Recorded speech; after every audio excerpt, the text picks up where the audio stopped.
J'ai 29 ans et j'ai été naïf pendant une grande partie de ma vie.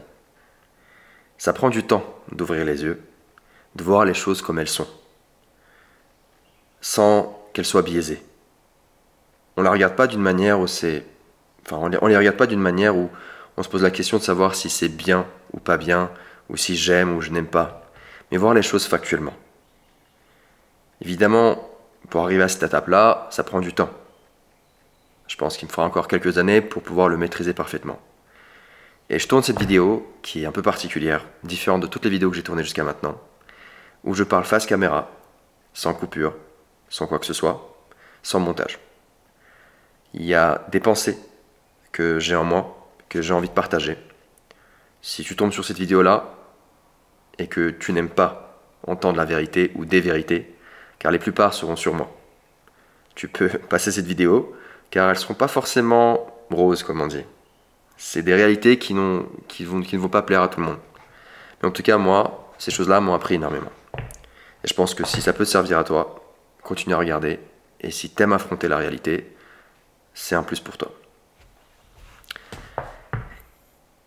Quand je parle que j'ai été naïf durant toutes ces années, c'est tout simplement que, dû à mon éducation, dû à mon entourage, dû à mes croyances, dû aux principes qu'on m'a inculqués, j'avais la confiance facile. Alors, je ne suis pas là pour vous parler de tristesse, que j'ai été trahi ou je ne sais quoi. Ça, c'est un second plan, on n'a strictement rien à faire. Et c'est des choses que j'estime que tout homme doit vivre pour pouvoir grandir. Le rôle d'un homme et le rôle d'une femme restent évidemment pour moi différents. Chacun remplit son rôle et chacun arrive à des choses, enfin à une finalité différente. Mais je suis pas là pour vous parler de ça. Si vous regardez sur ma chaîne, la plupart de mes vidéos que je sors, c'est par rapport au business. Par rapport à des systèmes, enfin des choses un peu pas très intéressantes pour certains, mais intéressantes pour d'autres. Cette vidéo-là, c'est pour toutes les personnes qui ont des problématiques psychologiques, à vouloir se lancer dans un business, à avoir des résultats sur ce qu'ils enchaînent, sur ce qu'ils commencent, tout simplement, pas forcément enchaîner, à se fixer des objectifs et à comprendre en fait la différence de ce pourquoi aujourd'hui on vous ment, pour beaucoup, et comment on fait pour vous mentir, et que ta naïveté, ou la mienne, te causera énormément de tort et t'empêchera d'arriver à tes objectifs. Je vais vous parler d'une vérité. Alors, parce que celle-ci, elle revient souvent. J'ai pas mal de jeunes qui me contactent, très souvent, de par le contenu que je fais sur les réseaux. Oui, je veux gagner 5 000 euros, oui, je veux gagner 2 000 euros par mois, oui, je veux gagner 3 000 euros par mois. J'ai acheté une formation chez ce mec-là, j'ai acheté une formation chez je ne sais qui d'autre. Très récemment, j'ai un jeune qui est venu me voir qui a failli acheter une formation chez Samuel Gomez. La formation de Samuel Gomez, de ce que j'ai pu comprendre, elle coûtait entre 500 et 700 euros. Et ce petit jeune, dont je ne vais pas citer le nom, qui l'a eu en call avec lui, ce que je remarque, c'est que c'est quelqu'un d'honnête, c'est quelqu'un de gentil, c'est quelqu'un de sympa. Et quand il a échangé avec lui, il lui a fait miroiter le rêve qu'il pourrait gagner 5 000 euros par mois, en 3 mois. Et pour gagner 5 000 euros par mois, en 3 mois, il devait investir dans sa formation 500 euros. Quand je l'ai en call, je dis écoute-moi bien, je vais te faire prendre conscience d'une réalité. Il y a un mec qui vient te voir, qui te dit que tu vas gagner 5 000 euros par mois. Ça représente 60 000 euros à l'année. Et ce qu'il te demande, c'est 500 euros pour que tu puisses gagner 60 000 euros par année. Il faut que tu comprennes qu'il y a un problème derrière. Je comprends qu'il te demande la moitié, enfin peut-être 30 000 euros, et encore là, ça se discute, mais bon, on va pas rentrer dans les débats de quelle est la tarification de ce genre de choses. Mais ce que je suis en train de vous dire, c'est tout simplement faire comprendre à tous ces jeunes-là, que tu sois homme, femme, peu importe, que tu veuilles gagner de l'argent, arrête d'être naïf. Si tu penses que dépenser 500 euros par mois vont te permettre de gagner 10 000 euros par mois, 5 000 euros par mois, c'est un rêve que j'aurais aimé que ce soit vrai. Il est vrai une chose, tu vas apprendre des connaissances, tu vas apprendre des compétences si tu fais ce genre de formation en ligne, peu importe que ce soit la bonne ou la mauvaise personne, on n'a strictement rien à faire. Mais ce qui est certain, c'est que tu vas apprendre des choses. Et jusqu'à ce que tu tombes sur la bonne personne, et encore loin de moi l'idée de dire que c'est moi ou quelqu'un d'autre, je n'ai pas de nom en tête vers qui je peux vous tourner. Mais je sais une chose, c'est que peu importe avec qui vous commencez à travailler, vous allez apprendre des choses. Mais il y a un élément qui me perturbe, c'est de garantir que tu vas gagner énormément d'argent, en ne prenant pas en considération le fait que la seule variable qui va te garantir que tu vas gagner de l'argent, c'est le travail que tu vas fournir. Et je ne vous dis pas le nombre de personnes qui sont venues me voir, qui m'ont payé et qui ont abandonné. Ils n'ont pas abandonné parce qu'ils manquaient de connaissances, parce qu'ils manquaient de je ne sais quoi d'autre. Ce qu'ils manquaient, c'était de fournir du travail. Souvent, le gap qu'il y a entre celui que tu es là, à l'heure actuelle, et celui que tu veux devenir, la seule chose qu'il y a entre ces deux choses, enfin entre ces deux buts, ou ces deux chemins, c'est le travail que tu dois fournir. Évidemment, je ne suis pas là pour vous faire une leçon de morale par rapport au mindset ou je ne sais quoi. Je vais plutôt vous parler de moi. Alors, j'ai un profond respect pour les jeunes qui se lancent très tôt. C'est-à-dire qui se lancent dans l'entrepreneuriat à 15 ans, 16 ans, 17 ans, 18 ans, 19 ans, 20 ans, même 21, 22, pour moi c'est toujours jeune. Car si vous voulez la vérité, moi jusqu'à mes 21 ans, l'entrepreneuriat ou même je ne sais quoi d'autre, c'était pas vraiment ma priorité. J'ai commencé à m'y intéresser quand je suis arrivé à l'âge de 22, 23, 24 ans. Avant ça, qu'est-ce que j'en avais? Rien à foutre. Très honnêtement. Et ce pourquoi j'en avais rien à faire, c'est encore une fois dû à mon environnement. J'ai été dans un environnement plutôt, disons, facile, d'une certaine manière. Pas facile au sens propre du terme, mais facile dans le sens où je n'avais pas forcément de responsabilité, où je n'ai tout simplement pas voulu prendre ces responsabilités. Je pense que c'est peut-être ça la meilleure phrase. Et le problème avec ce genre de mindset, ce genre de problématique que j'ai rencontré,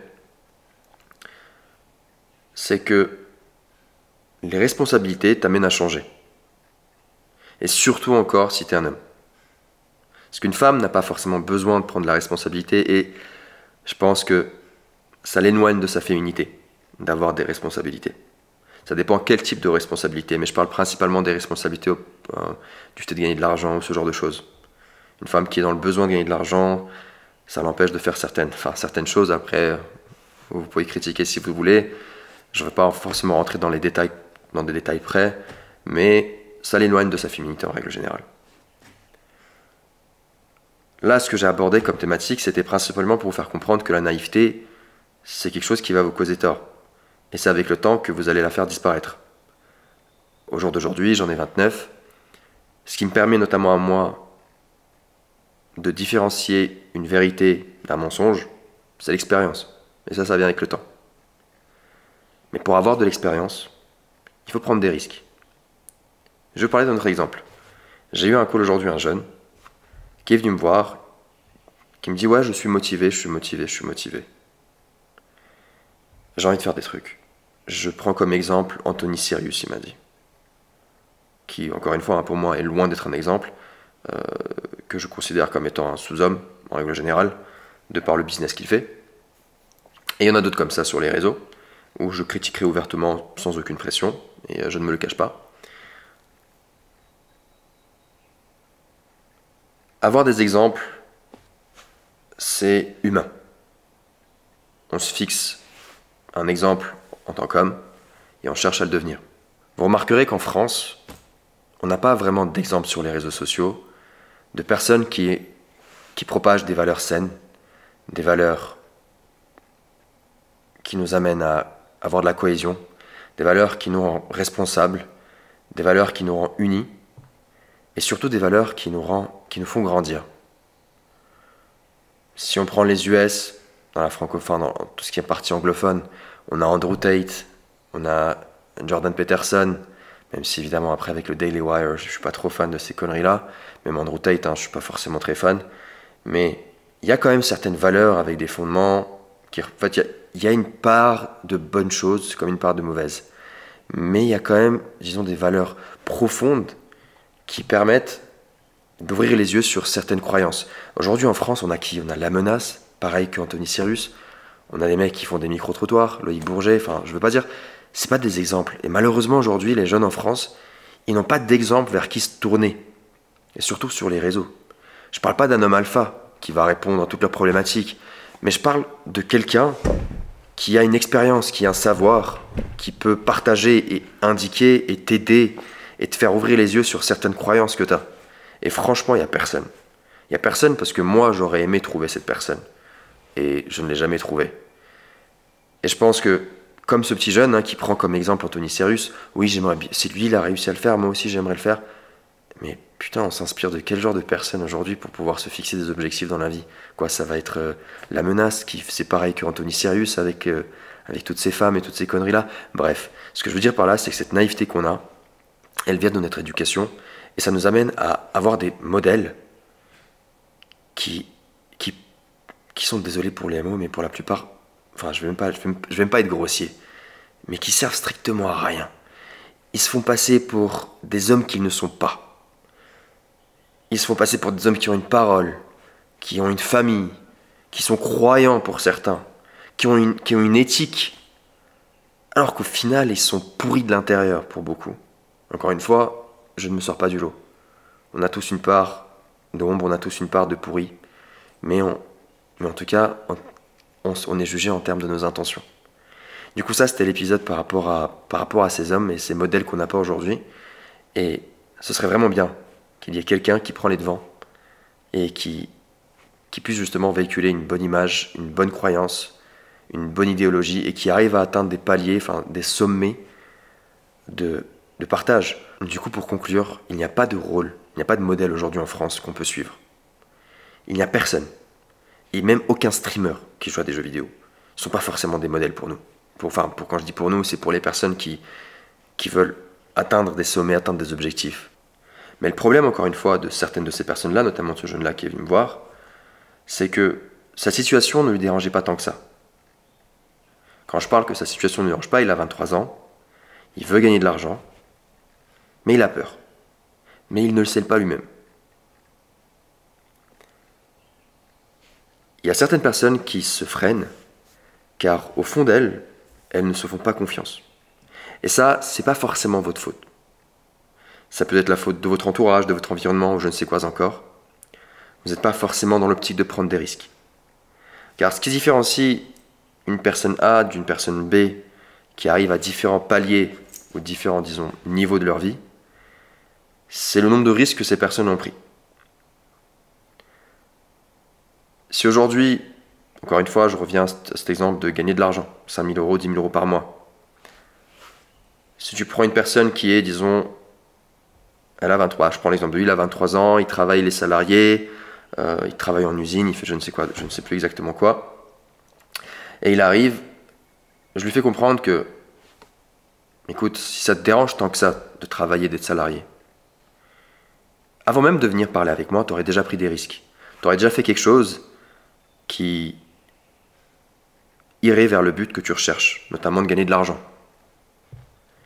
Et à l'heure actuelle, tu ne l'as pas fait.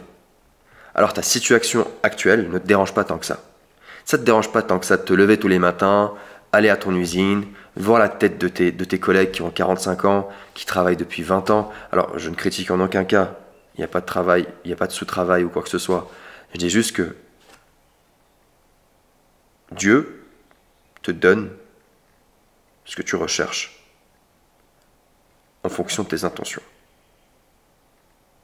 Si tu ne crois pas en Dieu, c'est ton problème. Ma croyance, c'est que Dieu te donne ce que tu recherches en fonction de tes intentions.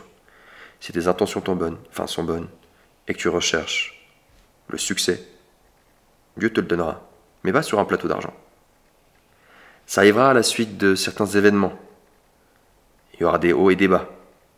Et c'est ce qui arrive à tout le monde, c'est ce qui m'arrive à moi jusqu'au jour d'aujourd'hui. J'ai des hauts, j'ai des bas, dans le business comme dans la vie. Et ça, c'est tout à fait normal. C'est ce que vous allez tous vivre. Mais la seule différence de quelqu'un qui aura des hauts et des bas, je pense que c'est aussi la résilience. On parle aussi de discipline, mais la résilience, c'est quelque chose qui est, je dirais, encore plus profond. Parce que la discipline, elle peut disparaître. Mais la résilience, c'est le fait de tout simplement ne pas arrêter ce qu'on a entamé. La discipline, tu peux l'arrêter, la recommencer, l'arrêter, la recommencer. Et la résilience, c'est tout simplement le fait de arrêter, recommencer, arrêter, recommencer. C'est de ne pas arrêter de faire ça, tout simplement. Revenons à cet exemple de ce jeune, parce qu'il y avait un élément dont j'avais envie de parler. Je m'étais mis comme condition de ne pas couper la vidéo, mais malheureusement j'ai perdu les mots étant donné qu'il est très tard. Mais je viens de me rappeler ce dont je voulais parler, et en espérant que ce sera la dernière coupure. En tout cas, vous savez, ça m'entraîne. Ça entraîne de parler, ça entraîne de parler d'une traite. Peu importe si cette vidéo fait des vues ou pas. C'est pas forcément ça qui me préoccupe le plus, c'est justement de véhiculer certaines de mes pensées, certaines de mes croyances, afin que si toi t'écoutes, tu vas tout simplement t'inspirer. Peut-être que ça va t'aider, je ne sais pas, mais en tout cas moi ça m'aide. Il y a certaines personnes qui trouvent la motivation de continuer à travailler dans ce qu'ils font, notamment dans le salariat, avec le rêve qu'un jour, ils vont se lancer. Et vous savez, ce rêve, il n'arrive pas tout le temps.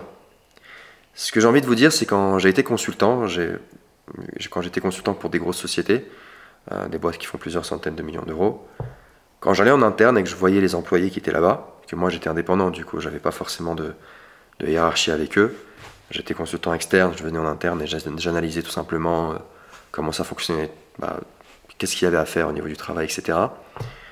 Je parlais avec les jeunes qui travaillaient là-bas, qui avaient fait des diplômes d'école de commerce, grandes écoles, enfin, etc. Quand je les écoutais, pour beaucoup d'entre eux, ce qu'ils me disaient, c'était quoi? C'était « Ouais, là, bon, ça fait 2 ans que je taffe, bientôt je veux me lancer à mon compte, j'ai envie de faire ça, j'ai envie de faire ci. » Rempli de projets, rempli d'espoir, rempli de motivation, rempli d'énervement, d'émotions. Et ces émotions-là étaient vecteurs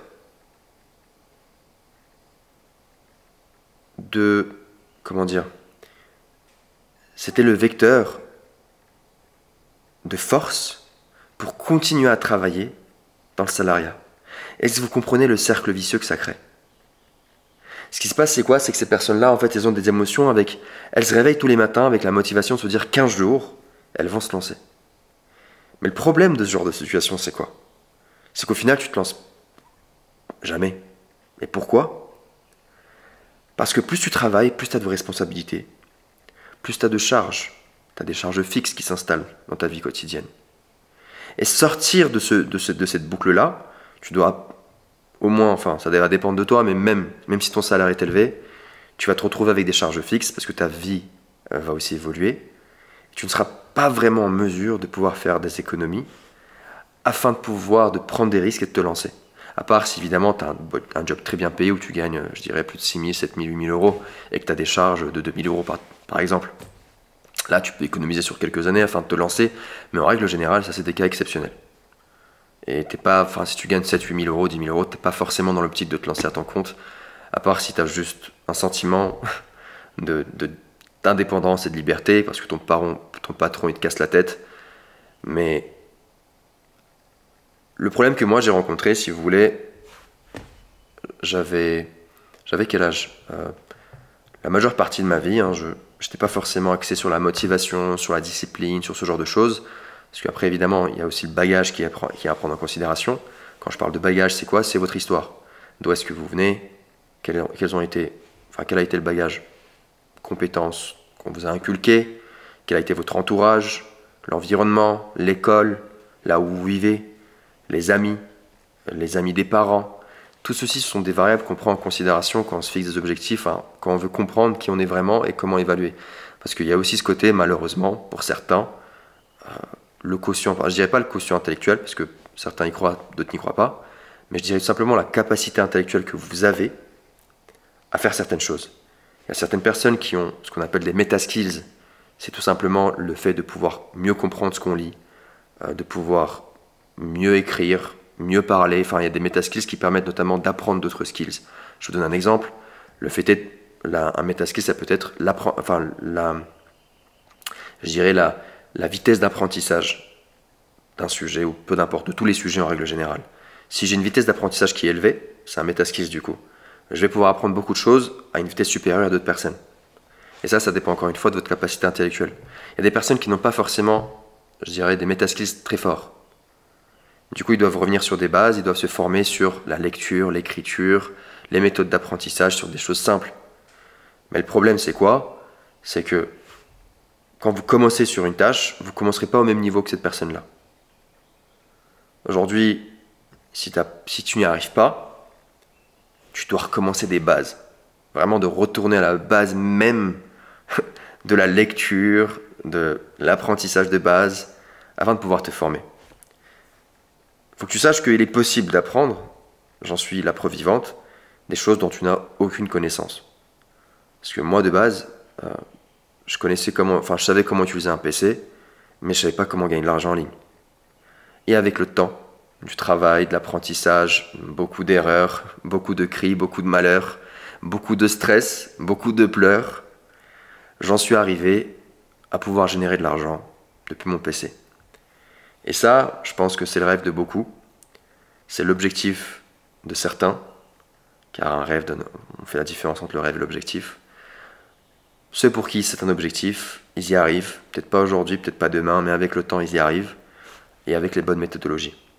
Et pas forcément en écoutant tous ces clowns qu'on voit sur les réseaux, parce que malheureusement, j'ai fait partie de ces gens-là, où j'écoutais toutes ces personnes-là en ayant le rêve de pouvoir réussir comme eux. Rien que le fait de pouvoir échanger avec eux, pour moi, était comment dire, un exploit où je me sentais un peu spécial, que cette personne-là me donne de son temps, de son attention. Je pouvais envoyer un message à un petit influenceur qui faisait de la formation, avec qui peut-être que avec lequel, depuis lequel j'ai acheté une formation, et j'échange avec lui. J'étais en mode, ouais, il est en train de me calculer, du coup ce mec-là il me parle alors qu'il a quoi, quelques milliers d'abonnés sur YouTube ou sur Insta, qui pour moi à l'époque c'était waouh. Alors qu'aujourd'hui, je te cache pas, quand je parle avec des grands patrons, quand je parle avec des personnes influentes qui font plusieurs dizaines, voire centaines de millions d'euros, ça me fait ni chaud ni froid. Parce que tu prends l'habitude de parler avec ces personnes-là, tu as pris l'habitude de pouvoir les comprendre, tu as pris l'habitude de pouvoir les analyser, de pouvoir les différencier. Et ce qui se passe avec le temps, tu as le flair. Tu as le flair de reconnaître ces menteurs, ces personnes qui vous mentent, notamment comme Adam Swift, notamment comme Samuel Gomez, notamment comme Raphaël GNN. Toutes ces personnes qui... Alors, quand je dis mentent, ça ne veut pas dire qu'ils mentent sur tout. On est bien d'accord. Mais ça veut dire qu'il y a une grosse partie de mensonges dans leur histoire, dans leur méthode d'approche. Et les jeunes aujourd'hui sont naïfs. J'ai été naïf. Je le sais parce que j'ai été à ta place. J'ai été naïf de croire certaines de ces personnes-là que je voyais sur Internet. J'ai été naïf d'écouter leurs conseils. J'ai été naïf d'appliquer leurs conseils. Mais cette naïveté a été bonne et mauvaise. Pourquoi bonne et mauvaise? Bonne dans le sens où ça m'a ouvert certaines portes de croyances que chez d'autres en fait sont bloquées. Cette croyance de se dire que peut-être que je peux gagner de l'argent, peut-être que ce qu'on dit sur Internet c'est vrai. Peut-être que ce que je vois en ligne c'est vrai. La mauvaise parce que ça me fait écouter n'importe quoi. Et ça me donne l'idée de croire que je suis capable aussi de tout et de n'importe quoi. Et ça c'est notre histoire. Bon, deuxième coupure. J'aurais pas aimé, mais bon, on n'y était pas loin. Hein. J'ai pratiquement terminé toute la vidéo sans faire aucune coupure. Il y a d'autres concepts que je vais aborder durant les prochaines vidéos. Comme dit, ça, c'était une vidéo, franchement, d'une traite, d'une seule manière, avec 2 coupures, sans montage, juste moi, qui partage mon ressenti actuel. Et je compte en faire plusieurs, ce type d'épisodes, parce qu'il y a pas mal de choses que je sors petit à petit sur la chaîne. Et ça, c'est un format qui me plaît pas mal. Du coup, j'espère que ça a été instructif pour certains, que ça a été intéressant pour d'autres, et que ça vous a permis d'apprendre certaines choses. Et surtout, ça vous a permis de comprendre que la naïveté peut être bonne et mauvaise.